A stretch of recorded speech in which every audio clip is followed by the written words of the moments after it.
Y con esto damos inicio a la cuarta sesión de nuestro curso de estadística básica, muy orientado a las ciencias sociales, como lo hemos venido diciendo.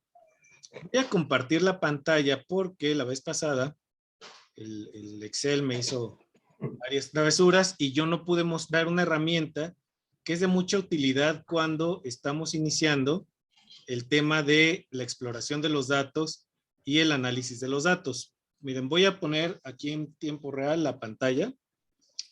Estos datos corresponden al análisis que vamos a presentar el día de mañana de México Social en el periódico Excelsior. Para quienes no lo sepan, México Social tiene una entrega semanal todos los martes en el periódico Excelsior, que se publica en su sección nacional. Así es que esto es una primicia, ¿no? Lo que van a ver acá, en términos de datos. Bueno, cuando uno está explorando sus bases de datos, se enfrenta a problemas reales y problemas difíciles. Hay personas que manejan muy bien el Excel, mucho mejor que yo, y seguramente ya saben esta fórmula que permite agrupar datos. Cuando tenemos la exploración que necesitamos llevar a cabo, pero que esa exploración implica diversos años, pero al mismo tiempo implica a diferentes entidades. Por ejemplo, y cuando hablo de entidades pueden ser clases, ¿no? Grupos que están desarrollando datos o que cuentan con datos para años diferentes y que lo que nosotros necesitamos no es el dato por dato, sino el agregado de lo que ha ocurrido ya en un periodo determinado. Entonces, lo que tenemos aquí son los datos tal como nos los da, por ejemplo, el INEGI, cuando descarga uno la información, y como pueden ver, sí, por favor me dicen si está viéndose la pantalla, ¿no? Porque luego nomás estoy haciendo el oso de que no se ve. Sí se ve. Ok, Sí. perfecto. Entonces, si se fijan aquí en la base de datos, lo que tenemos es el número de nacimientos que se registran cada año en México. Eso es lo que nos dice este total. Y lo que nos dice este total de 19 años y menos es el número de casos de jóvenes varones de 19 años y menos que se han convertido en padres. Quisimos hacer esto con base en lo que se conmemora en México el Día del Padre en el tercer domingo de cada mes de junio, porque generalmente el tema del embarazo adolescente se ve desde la perspectiva del número de mujeres que se convierten en madres siendo adolescentes o mujeres muy jóvenes. Quisimos dar el otro enfoque de cuántos adolescentes y jóvenes varones se convierten en papás en edades muy tempranas, ¿no? Entonces, lo que tenemos aquí es la serie del 2001 al 2020 y nos da el INEGI, pues obviamente el desagregado nacional, y luego nos da estado por estado, año por año, el número de casos. Bueno, pudiéramos tener una suma y lo podemos ir haciendo por diferentes procedimientos, pero hay una en particular que permite hacer conteos muy rápidos, y es la función MARSI, y es sumamente útil, insisto, cuando estamos trabajando con datos que están así de desagregados y que nos tardamos un montón en hacer las sumas y queremos consolidar una cifra en el tiempo. Esto pueden llevarlo al terreno que ustedes quieran, ¿no? Ventas durante diferentes meses en diferentes tiendas, por ejemplo, ventas en diferentes entidades, números de casos de cualquier circunstancia o temática que ustedes quieran en el tiempo y en diferentes lugares. Y bueno, pues es bien complicado luego estar llevando a cabo las operaciones uno por uno o con procedimientos un poco extendidos. La función sumar sí en Excel nos permite resumir casos de una manera muy rápida y es una de las técnicas de conteo más ocurridas en estos días, ¿no? O bueno, en nuestros días. Entonces, la función es bien fácil. La voy a borrar para que ustedes vean.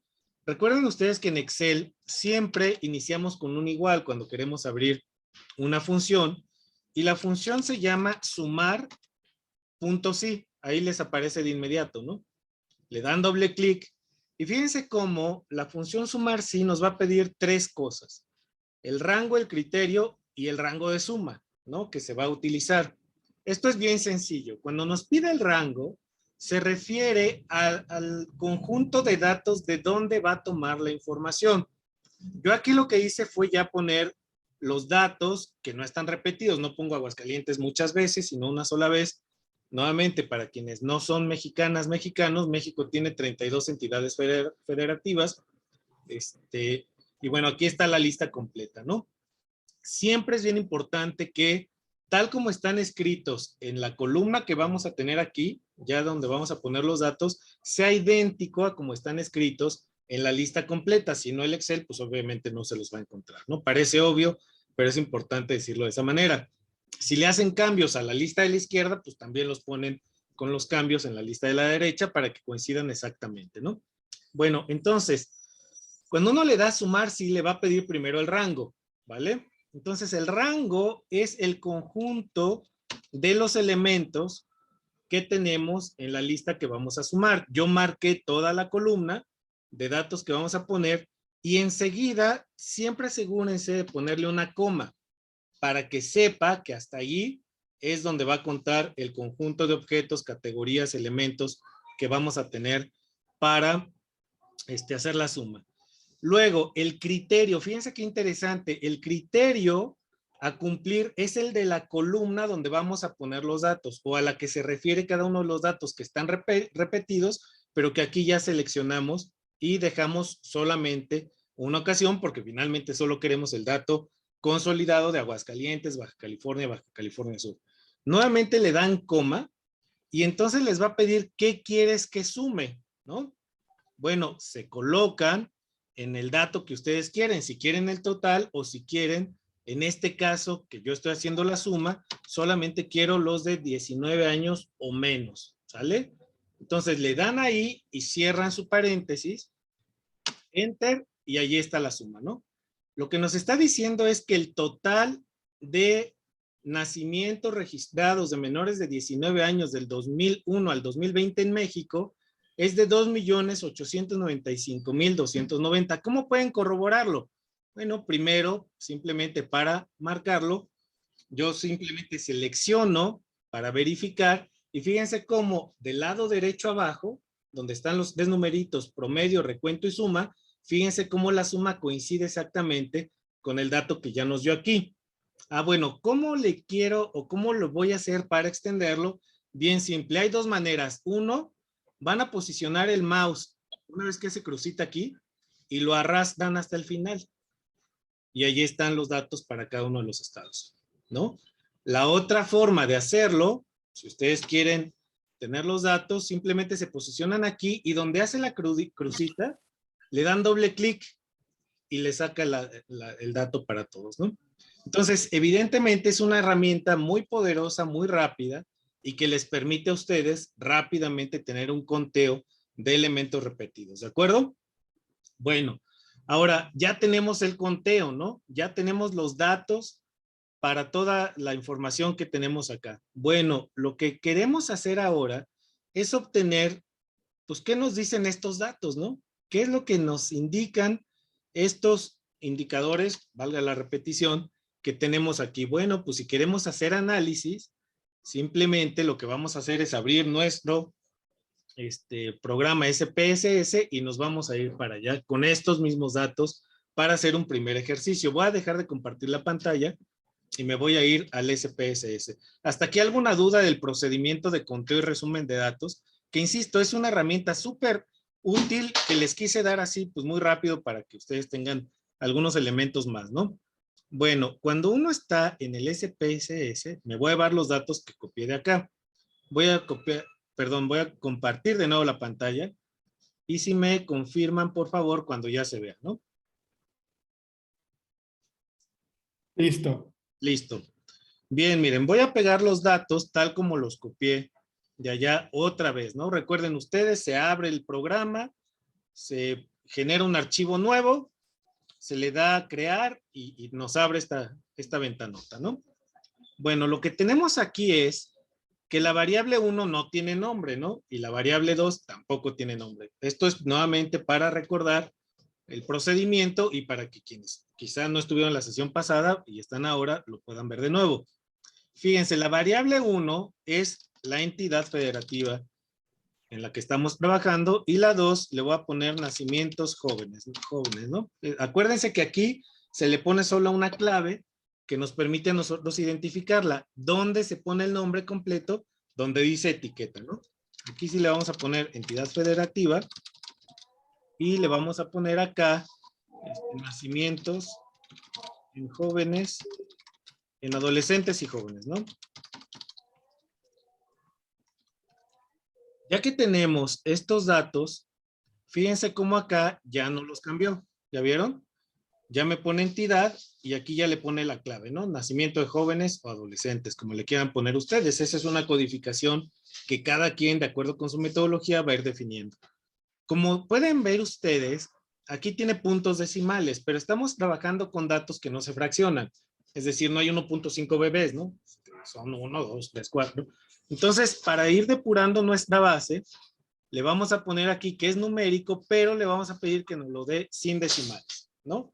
Si se fijan aquí en los decimales, le dan clic o posicionan el mouse y les permite si quieren 1, 2, 3. Hay gente cuando trabajamos con dinero, que sí necesitamos más, pues aquí ustedes van a definir exactamente. Y en la medida, aquí estamos hablando de números, entonces tenemos escala, ¿cierto? Recuerden que en el rol simplemente lo vamos a dejar como está, no tenemos valores en este caso, dado que estamos hablando de números que están en una escala, recuerden ustedes, de razón, es decir, hay números, ¿no? Entonces, si estamos en escala de razón y es una variable que no es continua, sino discreta, entonces vamos a llevar a cabo el procedimiento. Recuerden ustedes que para llevar a cabo el análisis estadístico descriptivo básico, tenemos como primera opción irnos al menú analizar y en este caso, a diferencia de la sesión anterior donde le pedimos frecuencias, ¿por qué? Porque estábamos trabajando con variables categóricas la vez pasada, esta vez estamos trabajando con variables numéricas, aquí sí nos puede dar los estadísticos descriptivos que vamos a requerir para iniciar nuestro análisis. Ahora bien, cuando uno se va aquí en el análisis o los estadísticos descriptivos, ahora sí elegimos la segunda opción, que son los descriptivos. Y ahí nos va a abrir una ventanita, ¿ya vieron? En esta ventanita nos dice cuáles variables quieres que analice. En este caso solamente tenemos una, la pasamos para acá. Si ustedes se fijan, denme un segundito, por favor.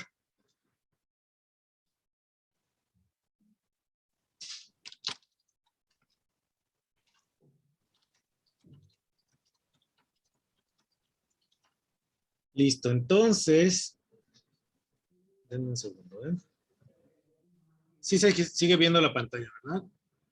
Es que se abrió aquí una pantallita de mensaje y no quisiera que se contamine. Bueno, si ustedes les dan aquí clic en opciones, les abre la cantidad o el conjunto, mejor dicho, de medidas que podemos tener en términos estadísticos. Nos dice, a ver, ¿quiere la media? Sí. También le vamos a pedir la suma, le vamos a pedir el rango mínimo y máximo, ¿vale? Entonces, ahorita para empezar, vamos a hacerlo así. Le damos continuar. En el estilo y en el Bootstrap no hay nada que hacer ahora, ¿no? Entonces, le vamos a dar en aceptar y fíjense qué rápido nos hace el análisis estadístico del software, ¿no? Nos arroja de inmediato una cantidad de datos bien interesantes. Primero nos dice que el rango completito, evidentemente es el del total que estamos teniendo, ¿no? Y nos pone cuáles son los valores mínimos y máximos. ¿A qué se refiere? El valor Pero mínimo es el se valor... detuvo la imagen. ¿Perdón? Ah, perdón. Fíjense, el valor mínimo encontrado es de 12,485.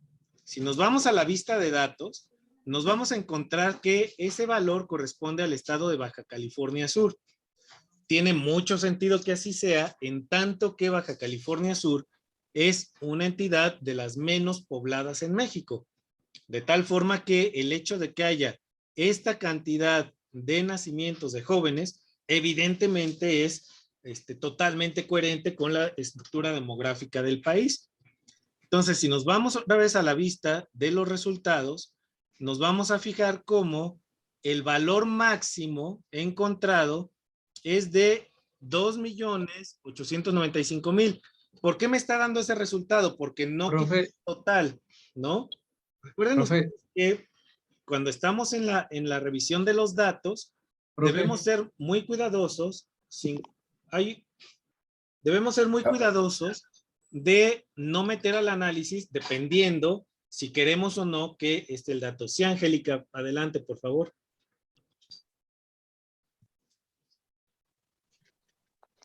Es que perdón, es que no se ve la tabla de resultados. Se quedó como en la primera pantalla, ya no. Ok.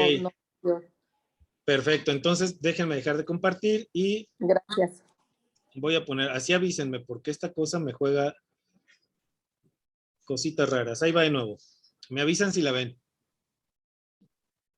Ya. ¿Ya? Bueno, fíjense, el máximo me está dando el del total. ¿Por qué? Porque yo dejé en la lista al total nacional, no lo quité. Evidentemente el máximo me está generando aquí un problema porque no estoy teniendo efectivamente el rango que debería tener. Entonces, una vez que me doy cuenta de esto, yo evidentemente sí quiero que me dé los resultados, pero solamente para los estados. Dejo de compartir. Y entonces, este tipo de cosas que les digo que van surgiendo en el análisis, debe uno ser muy cuidadoso. ¿Qué voy a hacer o qué opciones tengo? Bueno, pues hay que quitar el total nacional y eliminarlo como variable del análisis, porque al final de cuentas, si yo le pido el total, me lo va a dar, ¿no? Entonces, son otra vez de las cuestiones que van surgiendo y que uno debe ser sumamente cuidadoso porque, aunque no lo crean, tenemos siempre problemas de que tenemos doble sumatoria o tenemos triple sumatoria o estamos metiendo datos que no debemos. Ya quité el total nacional. Fíjense ahora, nuevamente, analizar, estadísticos descriptivos, lo mismo, voy a dejar la misma variable porque el software ya la va a leer tal como la tengo y voy a dejar de compartir esta pantallita y pongo de nuevo la de los resultados. Y fíjense cómo ahora tengo un resultado bien diferente, ¿ya vieron? Acá arriba tenía un resultado equívoco porque me estaba sumando también el total nacional. ¿Ya vieron? Me daba 5,788,000. Dato equívoco, ¿no? Sobre todo porque ya lo veíamos del Excel. Pero fíjense el segundo resultado que me pone aquí abajo, ¿no? Bueno, aquí sí ya me está dando cuál es el rango mínimo, que era el dato de Baja California, y el rango máximo o el nivel o el valor máximo que es de 398,806 nacimientos totales en el periodo de 2001 al 2020 y que seguramente corresponde al Estado de México. Fíjense, dejo de compartir, me voy a la pantallita y vean cómo efectivamente este dato de 398,000 corresponde al Estado de México. Entonces, de una sola vista, yo ya tengo cuál es el estado donde menos nacieron y el estado donde más niñas y niños nacieron. Pero bueno, yo quiero saber más cosas de esto, ¿no? Ya tengo la media, ya tengo el rango, ya tengo el total. ¿Qué más puedo saber con estos datos? Bueno, ahí es donde inicia todo el trabajo del análisis estadístico. Recuerden ustedes que cuando tenemos listas muy largas, también se reporta la mediana y también se reporta la moda. Son las tres medidas de tendencia central que vamos a tener en, perdón, en las distribuciones muestrales. Ahora bien, hay ocasiones en que no hay una moda, es decir, no hay un valor que se repite. La mediana siempre va a ser el valor que está justo a la mitad de la distribución y cuando es un número par se dividen entre dos los números que están en medio, pero aquí hay un asunto bien interesante. Cuando se calcula la mediana y cuando se calcula la moda, debemos ser cautelosas y cautelosos en tener ordenados, ya sea de mayor a menor o de menor a mayor, los datos que tenemos, porque de otro modo vamos a tener un dato equívoco. ¿A qué me refiero? Esto es más fácil verlo en el Excel. Lo voy a dejar de compartir aquí y voy a abrir nuevamente el dato del Excel. Fíjense cómo, cuando se vea la pantallita, por favor, me indica, ¿no?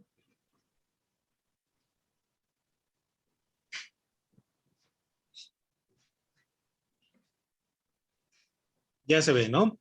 Según yo. Sí.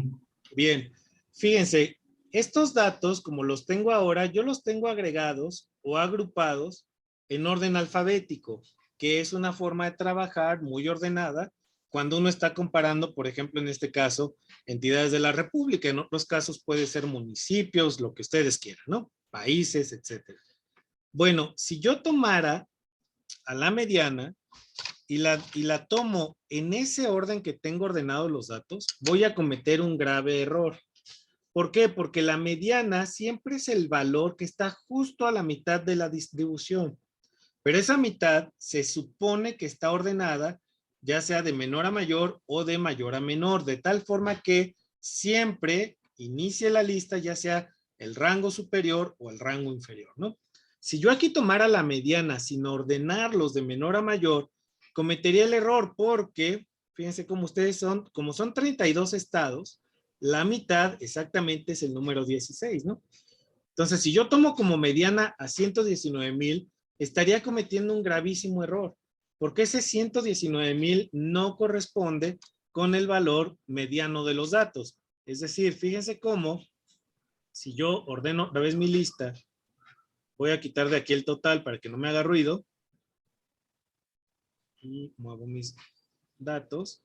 Fíjense cómo al ordenarla de mayor a menor, lo que voy a tener es esto. Estoy ordenándolo, insisto, de mayor a menor, y lo más deseable siempre es de menor a mayor. Esa sí es una constante, es un consenso más o menos establecido. Bueno, fíjense cómo la mediana, que es el número 16 acá, que sería 119,000, evidentemente no corresponde con el que tendríamos acá. Ahora la mediana, cortamos 16 casos, sería 65,185 nacimientos registrados en jóvenes que tienen 19 años o menos al convertirse en padre. Ahora bien, esto que estamos obteniendo, que son las medidas de tendencia central, ¿cómo los definimos? Ya más o menos lo comenté, pero digámoslo otra vez para que quede muy claro. La media no es sino un sinónimo del promedio simple de los valores que tenemos en una muestra o una distribución. Se obtiene dividiendo la suma total de los valores entre el número total de los casos. Es un promedio simple, ¿no? Es decir, sumamos todos estos y los dividimos entre el número de casos, es decir, de 32. Pero fíjense, Excel, simplemente marcando estos valores abajo, nos arroja el promedio que nosotros queremos o que necesitamos, que son 90,419 casos por año. Hay otra forma bien sencillita de hacerla y es marcar todos las casillas de los datos hasta una inferior, y si se van a esta pestañita donde dice acá arriba autosuma, aquí les va a dar el promedio, y si se fijan es exactamente el mismo número que está acá. ¿Por qué es importante tenerlo aquí? Pues porque si lo quieren copiar o pegar y manipular el dato, pues ya lo tienen en una casilla y no tienen que estar regresando a marcar cada vez, ¿no? Ahora bien, lo mismo ocurre si quieren hacer la suma, ¿no? Se marca todo, creo que esto pues, prácticamente todo el mundo lo sabe, le da la autosuma y le da el valor total de la distribución. Pero fíjense qué interesante está el tema, porque cuando obtenemos el promedio, fíjense, el dato es de 90,419. Fíjense, cuando nosotros contamos los 16 casos para obtener la media, el valor de la mediana, perdón, es de 65,185. Fíjense cómo, entonces, tenemos dos valores bien diferentes. La media es de 90,419 y la mediana, habíamos dicho, es de justo a la mitad, 16 voy a contar. 16, aquí está, es el número que corresponde a Hidalgo, 65,185.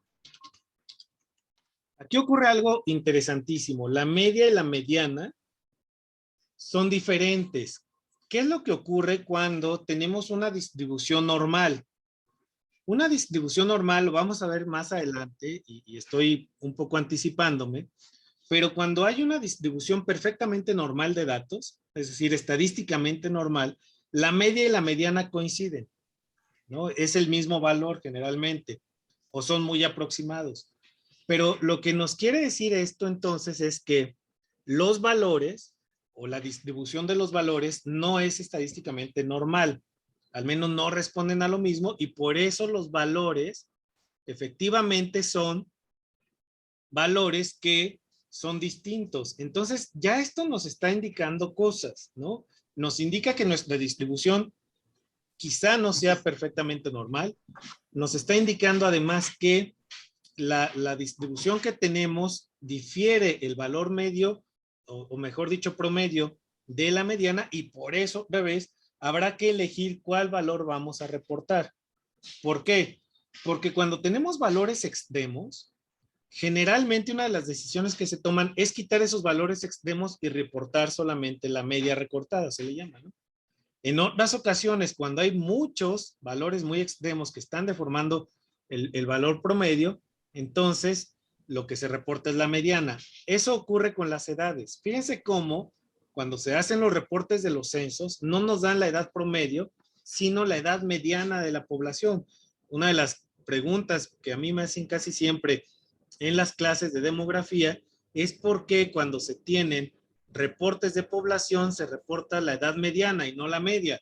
Bueno, porque están muy influenciadas por los valores extremos. Puede haber una persona de 120 años, excepcionalmente en una población, y las y los bebés de 0 meses, ¿no? O de 1 mes o de 2 meses. Evidentemente eso influencia a toda la muestra y nos va a dar valores muy complicados. Fíjense, para ilustrar esto, me dicen si cambia la pantalla y si ya tenemos una pantalla blanca.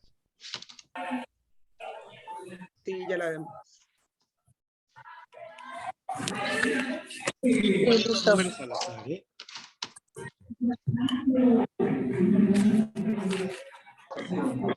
Fíjense cómo, por ejemplo, es importantísimo ir viendo los diferentes casos que podemos ir encontrando, ¿no? Fíjense cómo en esta lista chiquitita de números, y esto permite ilustrar lo que les estoy queriendo decir ahora. Fíjense, el promedio aquí es de 22.9, ¿sale? En esta primera tenemos, la media es igual a 22.9. Vamos a agregarle más valores, más o menos en los mismos rangos, ¿no?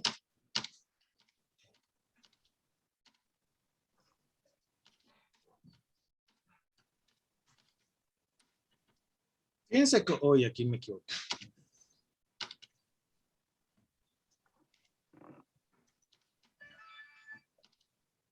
Fíjense cómo los valores no los estoy moviendo mucho, aunque incorporo un 58 aquí, pueden ser valores referidos a lo que sean.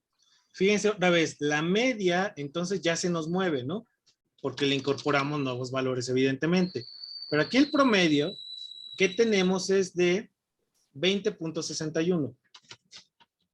Ahora bien, fíjense qué pasa si yo modifico este dato y le pongo este. Y fíjense, con la misma cantidad de datos, ahora mi promedio se me va a 24 punto y algo, ¿no? 24.4 le podemos poner. Fíjense cómo esto, con una misma cantidad de datos, puede ir variando tremendamente. ¿Y qué pasa si yo aquí le pongo algo así? La misma cantidad de datos y fíjense cómo el promedio ahora es de 41.05. ¿Qué es lo que está pasando aquí? Bueno, que los valores del promedio se están alterando en función de los valores que tenemos en nuestra distribución, en nuestra muestra o en nuestra base de datos. Ahora bien, fíjense, cambiamos de valores, cambiamos de algunos numeritos. Piensen ustedes en esta cantidad de datos sin este 315. Fíjense cómo regresamos a un promedio de 24.94. Entonces, ¿qué es lo que podríamos hacer en este caso? Bueno, justamente lo que hemos estado diciendo. Quizá la mejor medida que podemos tomar es recortar el valor extremo y eso se vale en estadística siempre y cuando uno lo reporte. Se detectó un valor atípico y se quitó del promedio. O bien se reporta la mediana, porque fíjense qué ocurriría al ordenar estos de menor a mayor. Lo que estaría ocurriendo es que tendríamos esta nueva lista y que tenemos en ella 18 casos, de tal forma que el caso número 9, que sería sería 17. La mediana es 17. Ahora bien, ¿cuál número se parece más al resto de los datos que tenemos aquí? 17 o 24. Eso es lo que tiene que decidir quien está haciendo el análisis. Y de eso se trata en la primera aproximación de estadística descriptiva, de decidir cuáles son los indicadores que en mayor medida nos están representando a todo el conjunto de datos que tenemos aquí, porque de eso es de lo que se trata la obtención de un promedio. El obtener un promedio no es simplemente pues, tener un dato más. Se habla de que la media es el indicador insesgado por excelencia. ¿A qué se refiere un indicador? Ese concepto de indicadores insesgados. Bueno, se refiere a que son indicadores, dicho de manera gruesa y de manera muy licenciosa, son indicadores que representan a todo el conjunto de alguna manera, ¿no? De tal forma que el valor de 24.94 para esta lista, este dato de alguna manera se parece al 12 y también se estaría pareciendo al 98, pero no al 315, ¿verdad? Entonces, por eso es que cuando tenemos una lista y no es posible eliminar el dato extremo o el dato atípico, entonces es preferible reportar la mediana, porque este 17 se parecería mucho más a todos estos que a este 315 de alguna manera, ¿no? Dado que está justo a la mitad de distribución. ¿Y por qué lo representa más? Recuerden ustedes que cuando ya ordenamos los datos de menor a mayor, hasta este 17 tenemos el 50% de los casos. Quiere decir que hasta aquí la mitad de datos se van a parecer un poco más a este que al resto de los demás que están en el extremo. ¿Sí me explico? De tal forma que lo que la o el investigador están obligados y tienen el enorme reto de encontrar es justamente cómo le hacemos para poder encontrar valores que representen a ese conjunto, ya sea de una muestra o de una población. Cuando encontramos ese indicador que es capaz de representar a todos los demás, entonces estamos aproximándonos a la descripción de los datos. ¿Sí me explico en esto? Entonces, eso es lo que estamos haciendo con el SPSS y eso es lo que nos está arrojando como resultado cuando estamos viendo esto de acá. Por eso es importante, me parece, verlo a través de ejercicios, más que de conceptos en esta primera aproximación, porque casi siempre, al menos los cursos que yo he tomado de estadística, te empiezan a dar las definiciones, ¿no? Y la media es el promedio simple de los valores y entonces se obtiene de dividir el n entre el total de n, ¿no? Y te ponen las formulitas y uno empieza a no entender nada o en la mala formación matemática que tuvimos la gran mayoría, pues no, nos espanta, ¿no? Decimos, China, empezaron ahí con los símbolos raros, yo ya me voy de aquí, ¿no? Entonces, lo que estamos haciendo con estas primeras estadísticas descriptivas es justamente aproximarnos a datos o indicadores que nos describen a un conjunto. Desde luego que estamos perdiendo información, porque si volvemos al ejemplo del Excel, que les está poniendo aquí, voy a volver a compartir la pantalla, evidentemente cuando decimos, vamos a suponer que estos sean el ingreso per cápita en dólares de un día, ¿no? De una población. Bueno, pues puede ser que si tomamos la mediana, se parezca más, porque también recuerden ustedes, la teoría a veces no nos permite o nos encajona a muchas cosas. Créanme que yo soy de los que afirmamos que sin teoría no hay análisis empírico posible. Pero lo que sí quiero decirles es que en ocasiones tomamos ciertas teorías y las queremos aplicar a ciertos fenómenos, a ciertas escalas. Lo que debemos ser muy cuidadosas y cuidadosos es entender que primero se lleva el análisis estadístico y luego entonces se encuentra qué teoría nos los puede explicar o se elabora la teoría. Es la posición que tienen Merton, que tienen Lazarsfeld, que tienen Katz, que tienen Laswell y otros sociólogos de la escuela norteamericana. ¿Por qué? Porque lo que te dicen es, retomando a Henri Poincaré, un gran científico de principios del siglo XX, él tenía una gran frase que incluso un gran humanista como Mircea Eliade va a recuperar en su gran tratado de historia de las religiones. Si no lo han leído, léanlo, es un libro imperdible en la vida, ¿no? Pero ¿qué es lo que nos dice en esta frase? El fenómeno es el que crea su escala. Es decir, no hay escala aplicable directamente a ningún fenómeno. ¿Por qué? Porque si asumimos o suponemos que cada fenómeno estadístico corresponde a una particularidad, a pesar de los supuestos que habíamos puesto en la primera sesión de regularidad, etcétera, bueno, cada fenómeno en particular tendría su propia escala desde esta perspectiva teórica, ¿no? Entonces, lo primero que hay que hacer es aproximarnos a los datos y ver qué es lo que nos están diciendo los datos y si hay alguna teoría que nos los explica, y si no, pues a diseñar teoría e hipótesis, ¿no? Bueno, hipótesis y luego teoría. Entonces, fíjense cómo si supusiéramos que esto se refiere al ingreso per cápita por día, simplemente lo estoy poniendo así, y si los pensamos en dólares, bueno, la mediana, pues evidentemente se parece mucho más a casi todos los elementos, porque incluso para arriba y para abajo, se parecería incluso, si tomamos las diferencias o el rango que tendríamos de 12 y 17, que serían 5, pues nos llegaría prácticamente aquí la representatividad de los datos, ¿no? ¿Qué quiere decir? Que la mediana sería muy parecida a prácticamente el 75% de los datos de esta distribución. Estoy haciendo puro análisis visual y análisis descriptivo, no estoy diciendo nada más, ¿no? Entonces, fíjense cómo la decisión estadística de cuál indicador vamos a utilizar depende del conocimiento del fenómeno, del expertise que tenga la o el investigador y del propio comportamiento de los datos. Porque de otro modo, empezamos a encasillar Me olvidó decirte del curso. y empezamos a poner cosas o a encasillar o a poner camisas de fuerza, encorsetar, ¿no? Podríamos llegar a caer incluso como los que llamaban los jóvenes hegelianos, ¿no? Que tenían una frase fantástica, y si la teoría no se adapta a la realidad, pues peor para la realidad, ¿no? Entonces, esa forma de pensar no cabe acá. Aquí lo que necesitamos es ir explorando los datos, ir explorando exactamente de qué se trata, las diferentes composiciones, distribuciones, digamos, estructura de nuestra muestra, la estructura de nuestra población. No sé si hasta aquí hay alguna duda, algún comentario que necesiten que se amplíe o que se clarifique con mayor, digamos, precisión, ¿no? ¿Nada absolutamente? No, parece que no. Voy a abrir una nueva base de datos para... Ah, sí, Angélica, por favor.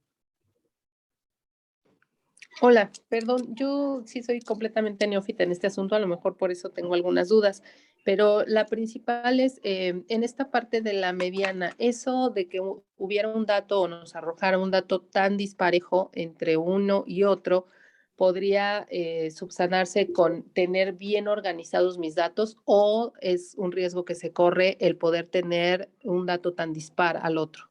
No, sí es un riesgo, y créanme, Angélica, que casi, bueno, yo me declaro también neófito en muchas cosas, ¿no? Así es que no hay ninguna cosa que aclarar de eso, ¿no? Pero fíjense, cómo efectivamente sí hay el riesgo de que nos tomemos con casos, o que nos vamos a topar con casos extremos o con casos atípicos. Vamos a ver la diferencia de lo atípico y lo extremo. No crean que lo estoy diciendo nomás así, ¿no? Generalmente la distribución nos va a dar la distribución, por ejemplo, cuando lleguemos a la parte de la teoría de la probabilidad, nos va a decir que el 95% de los casos están a una desviación estándar de la media, ¿no? Los que se pasan de 2 van a ser valores atípicos, los que se pasan de 3 van a ser valores extremos. Pero sí corremos ese riesgo. Piensen ustedes en una localidad de 100 habitantes, ¿no? Y supongamos que el ingreso per cápita de esa localidad sea de 1,500 pesos, ¿no? El ingreso per cápita real. Y supongamos que por alguna extraña razón, un potentado, un millonario, llega, compra un terreno y se instala a vivir ahí. Vamos a suponer que Salinas Pliego, Slim o cualquiera de los grandes ricos de nuestro país decide irse a vivir a esa localidad. Bueno, su ingreso per cápita no es de 5,000 pesos ni de 1,500, ¿verdad? Va a ser un ingreso per cápita súper elevado, que en promedio va a elevar el ingreso per cápita de la localidad, pero para nada se parece el ingreso de esa persona con el del resto. Eso ocurre en sociedades polarizadas, por ejemplo, ¿no? Que tenemos indicadores de personas que ganan muy poquito y personas que tienen una concentración altísima. Piensen en el caso mexicano, y América Latina en general es un caso típico de la desigualdad. Si vemos por el coeficiente de Gini, veremos, ojalá lleguemos a cómo se estima, pero el coeficiente de Gini nos mide los índices de desigualdad que tenemos en una sociedad, ¿no? ¿Por qué el índice o el coeficiente de Gini en México es tan elevado? Pues porque tenemos niveles de ingresos paupérrimos para la mayoría de la población y tenemos ingresos muy, pero muy elevados para un sector muy chiquitito de la población nacional. Entonces, eso hace que la distribución evidentemente ni siquiera se capte en la encuesta nacional de ingreso y gasto en los hogares. Es decir, los ultra ricos de México no están captados. Si no, tendríamos que hacer hasta una gráfica logarítmica, ¿no? Ni siquiera una grafiquita normal para medir la desigualdad que hay del ingreso de Aramburu Zavala frente al de un profesor universitario como su servidor, ¿no? Entonces, lo que vemos es una distribución de valores atípicos y extremos con la cual debemos tener cuidado. Por ejemplo, insisto, en México, si vemos la distribución de ingresos por deciles, tenemos que en el decil 10, es decir, el más bajo de ingresos de México, el ingreso per cápita detectado por la encuesta nacional de ingreso y gasto en los hogares se ubicó en alrededor de 900 pesos mensuales, ¿no? Y el de los deciles más altos en 30 y tantos mil pesos trimestrales, es decir, como 12,000 y tantos mensuales. Entonces la desigualdad es abismal, es de casi 25 veces en los sectores más extremos, ¿no? Y en los que más están en los puestos, la diferencia de ingresos puede ser de 45 o 50 veces. Tenemos, por lo tanto, sí el riesgo de que tengamos distribuciones muy disparejas y en las cuales tengamos 1, 2, 3, 4 valores atípicos y en esa medida ser cuidadosas y cuidadosos de identificar ese valor y tener claridad de que allí tenemos que tener, lo excluimos del análisis, que eso se vale, y se toma simplemente la media del resto de los valores, o reportamos la mediana, si es que ese valor no distorsiona mucho y queremos dar cuenta de que está presente ese valor y queremos dar cuenta de esa desigualdad o de esa atipicidad. Pongamos el caso de los derechos de la niñez, por ejemplo, ¿no? En México, una niña o un niño que nace en Chiapas o en Guerrero tiene prácticamente 5 veces más probabilidades de morir que una niña o un niño que nace en Aguascalientes, Ciudad de México, Nuevo León. Es un dato ahí que está, ¿no?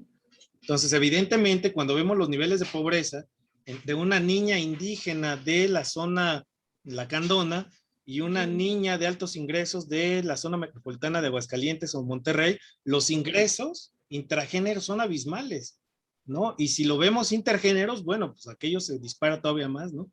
Entonces, claro que hay que tener cuidado porque justamente la estadística lo que nos permite es dimensionar y dar magnitud de las desigualdades que tenemos en ciertos ámbitos y en ciertos espacios, ¿no? No sé si con eso le contesto, Angélica.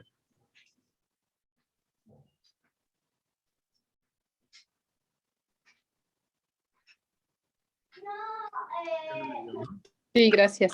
Vale, listo entonces. Bueno, miren, voy a abrir una segunda base de datos. Bueno, ya la abrí.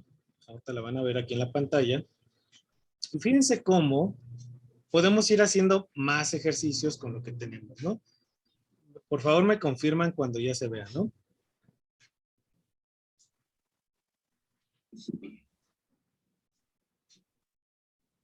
Ya se ve. Ya se ve. Perfecto, miren. Es una base de datos hipotética que tomé de unos ejemplos ahí de cursos que he tomado, ¿no? Y fíjense cómo aquí tenemos el peso y la talla promedio de individuos que forman parte de diferentes, o que tienen diferentes nacionalidades, llamemos, ¿no? Entonces, lo que queremos ver, por ejemplo, la talla se refiere a la estatura, obviamente, y está medida en centímetros, ¿no? El peso, pues está medido en kilos. Aquí, en esta primera aproximación, lo que quiero mostrarles es cómo podemos ir generando índices o números índices de una manera súper sencilla. ¿Hay alguna nutrióloga o nutriólogo aquí en el grupo?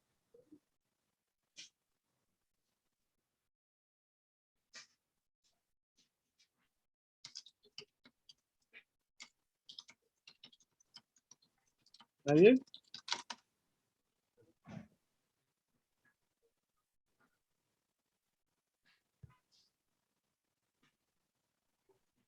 Es que me interesaba saberlo, no por otra cosa, no es para consulta, sino para simplemente conocer la fórmula del cálculo del índice de masa corporal, que es una fórmula súper sencilla. Déjenme buscarla aquí rápido en internet.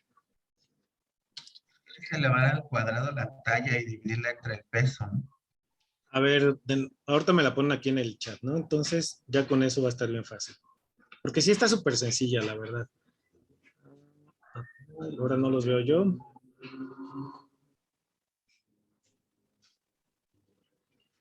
Listo, aquí está. Se sigue viendo la pantalla, ¿verdad?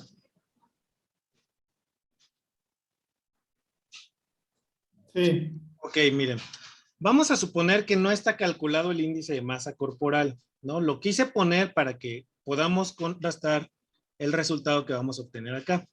Y es que cuando hablamos de número síntesis, en ocasiones lo que tenemos es que pensamos que es muy difícil armar índices, ¿no? Y en realidad hay algunos números índices que no son tan complicados. Fíjense, vamos a empezar a utilizar los modulitos, ¿no? Por ejemplo, si nos vamos aquí al menú de transformar, le podemos poner calcular variable, que es la primerita opción que nos da, y se va a abrir este cuadro, ¿no? Aquí le vamos a poner cómo se va a llamar la variable destino que queremos, y se va a llamar justamente índice, yo le voy a poner índice, para diferenciarlo de la que ya tengo, masa corporal, y MACO, ¿no? Entonces, aquí lo que nos va a pedir el software es que le demos la expresión numérica de eso. ¿Quién me había dicho cuál era la fórmula? Es el kilogramo en peso, perdón, kilogramo en peso entre altura en metros cuadrados. Pero, ¿cuál es la que se eleva al cuadrado? La talla, Saúl. La talla, ¿verdad? Bueno, entonces fíjense, vamos a transformar aquí la variable de peso, que ya la tenemos, y le damos aquí, ¿sale? Y entonces lo vamos a tener que multiplicar por la talla, ¿cierto? Por la talla, ¿no? Va de nuevo. Y entonces le vamos a dar aceptar. Y tenemos prácticamente ya una nueva variable que ustedes deberían ver aquí. No sé si se vio ya en la pantalla que aparece el nuevo índice de masa corporal. Ah, no, pero hicimos algo mal, ¿no? Porque es dividir, ¿no? Yo multipliqué. Voy a eliminarla. Va de nuevo. Transformar, calcular variable. Aquí es un error de... Es talla por talla de peso, entonces, ¿no?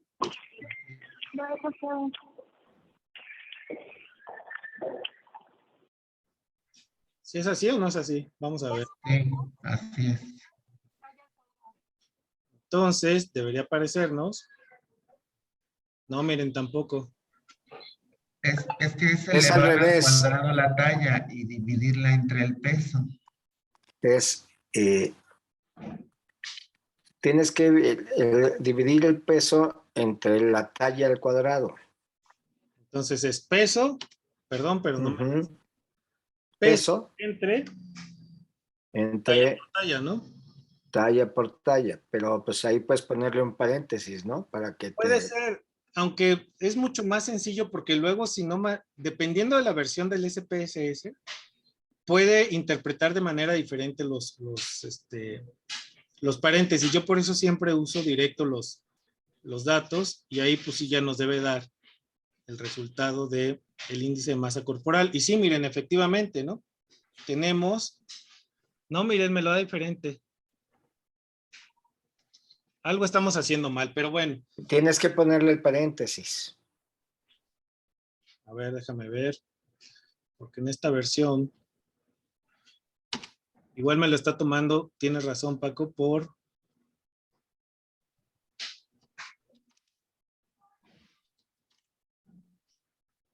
Y lo bueno es que esto es muy rápido, ¿no?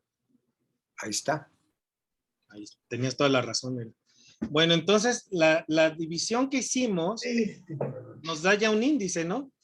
Y ese índice que tenemos, evidentemente es un indicador súper poderoso, porque entonces ya estamos pudiendo comparar cosas, ¿no? Ya no tenemos que estar viendo los datos de acá, pero ahora ya tenemos un índice y ahora queremos ver cuáles son los indicadores de ese índice, ¿no? O cuáles son, digamos, las medidas que podemos tener. Y entonces otra vez nos podemos ir a los descriptivos, ¿cierto? Y entonces podemos ver los descriptivos del índice de masa corporal, que ya teníamos las opciones determinadas, media, aquí le voy a quitar todavía la desviación estándar, tenemos mínimo, máximo y el rango, ¿no? Aquí no importa la suma, porque como es un índice, no vamos a sumar el índice total, ¿cierto?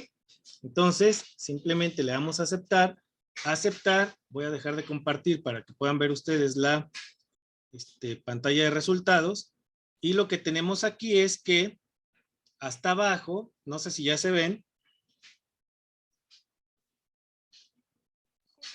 Sí, ya se ve. Fíjense, aquí nos dice cuántos datos teníamos en la muestra. Tenemos 40, a eso se refiere el N. El rango nos está diciendo que tenemos 12.29, es decir, la distancia del máximo y el mínimo. El valor mínimo es de 20.15 y el máximo de 32.44. Y nos da además el promedio de 24.99 de nuestro índice de masa corporal. Como pueden ir viendo ustedes, la obtención de datos se va enriqueciendo cada vez más, ¿no? Y ahorita estamos en lo más elemental y básico, medidas de tendencia central. ¿Cuáles son las medidas que se aproximan al valor que está en medio o que representa como promedio a todo el resto de los valores? Entonces, tenemos una primera aproximación de datos, organización de datos, obtención de sumas, y ahora ya estamos avanzando a estas primeras medidas que nos dicen cómo se comportan los datos a partir de las que están en medio de la distribución, qué tanto se alejan y qué tanto se acercan. Recuerden ustedes, no recuerden cuál de la sesión dije, que uno de los objetivos que tenemos las y los investigadores es ¿cómo le hacemos para encontrar las diferencias que caracterizan a una distribución? Es la pregunta fundamental. ¿Qué caracteriza este conjunto de datos y qué los hace diferentes y qué los hace relativamente similares? Una vez que uno empieza a entender que eso es lo que está buscando, entonces es mucho más sencillo avanzar a la construcción de indicadores cada vez más complejos. Ahorita ya prácticamente se nos está terminando la sesión, pero la cuestión que vamos a ver en los siguientes es las medidas de dispersión. Ahora sí, ¿qué tanto se van a separar o qué tan lejos o qué tan cerca van a estar de la media? ¿Por qué? Porque eso nos indica la variabilidad de los datos. Ahorita estamos viendo fundamentalmente cómo se agrupan y en torno a qué se agrupan. La siguiente sesión veremos las medidas de variabilidad, fundamentalmente la varianza, vamos a ver la desviación estándar y vamos a ver con base en esta cómo tienen una expresión también en la curva. Vamos a ver cómo las medidas de dispersión se van a traducir también en ciertas formas de la curva, ¿no? Va a haber unas más leptocúrticas, etcétera, y es lo que se llama el análisis de la curtosis, que nos indica qué tan aplanada o qué tan extendida está la curva. ¿Qué quiere decir? Ustedes van a ver algunas curvitas que están así perfectamente definidas y ahí tenemos una distribución normal. Nuevamente, el 95% de los casos se distribuyen a una desviación estándar de la media, pero hay otras que están súper apuntadas, ¿no? Que no hacen la curva, así como una montañita, sino más bien estilo volcán. Bueno, eso quiere decir que los datos están mucho más agrupados en torno a la media. Habrá otras que se llaman mesocúrticas, que tienen no la elevación, sino casi son planas, y esas nos hablan de que la dispersión de los datos se distribuye cada vez de manera más lejana de la media. Lo vamos a ver también con bases de datos y cómo se interpretan los resultados que nos va dando el software. Hasta aquí lo dejaría yo con las medidas de tendencia central y creo que quedaría más o menos claro por qué es importante tener claridad de qué es la media, ¿no? Ustedes imagínense, a mí me ponían un ejemplo en alguno de los cursos que he tomado de que esto es como cuando está alguien jugando golf, ¿no? Entonces, pues le están pegando a la pelotita para que llegue al hoyo, ¿no? Finalmente, pues esa es la cosa. Entonces, hay ocasiones en que le pegas y no llega tan cerca, ¿no? Se van distribuyendo. Esos son los puntos de una distribución, digamos, ¿no? Y qué tanto o cuál sería la pelotita que está equidistante a todas las demás, digamos, se entiende o se presupondría que se equivaldría a la media, ¿no? Tenemos un promedio que representa el conjunto de los datos, pero que otra vez, digamos, los promedios nos pueden llevar a lo que llaman muchos la tiranía de los promedios. Los promedios pueden ocultar o hacer menos visibles las diferencias que tenemos justamente en las distribuciones y por eso es importante avanzar hacia lo que son las medidas de dispersión que nos permiten ver qué tanto se van distribuyendo y qué tan alejadas están unos valores respecto de la media, ¿vale? Dice, maestro, ¿podrían enviar las clases grabadas? Están en el Classroom, Marta. No sé si usted está ahí en el Classroom, pero desde ahí se pueden ver. Ya las subí aulas. Y también estoy mandando correos. La 1 a la 3, es que apenas vamos en la 4. Esta es la 4ª. Entonces, esta se mandaría hoy y sería la 4ª sesión. Y es que de la anterior estuve teniendo muchos problemas con la computadora y solo se grabó la segunda parte de la 3ª. Entonces, por eso solo mandé un video. Pero esta sí va a quedar en uno solo y la voy a enviar. Y también la subo allá a mi canal, ¿no? Para que la puedan ver desde el YouTube, que no entre al aula de Classroom. Dice, ¿nos puede compartir los cuadros de SPS y Excel? De hecho, ¿saben qué voy a hacer? Les voy a subir esta base de datos del SPSS para que puedan hacer ejercicios, ¿no? Se la subo allá a la plataforma, al Classroom, y ya de ahí pueden hacer ejercicios y practicar lo que vimos hoy, ¿no? Creo que es todo lo que tengo aquí en el chat. Vale. Bueno, ¿alguna otra duda, preguntas?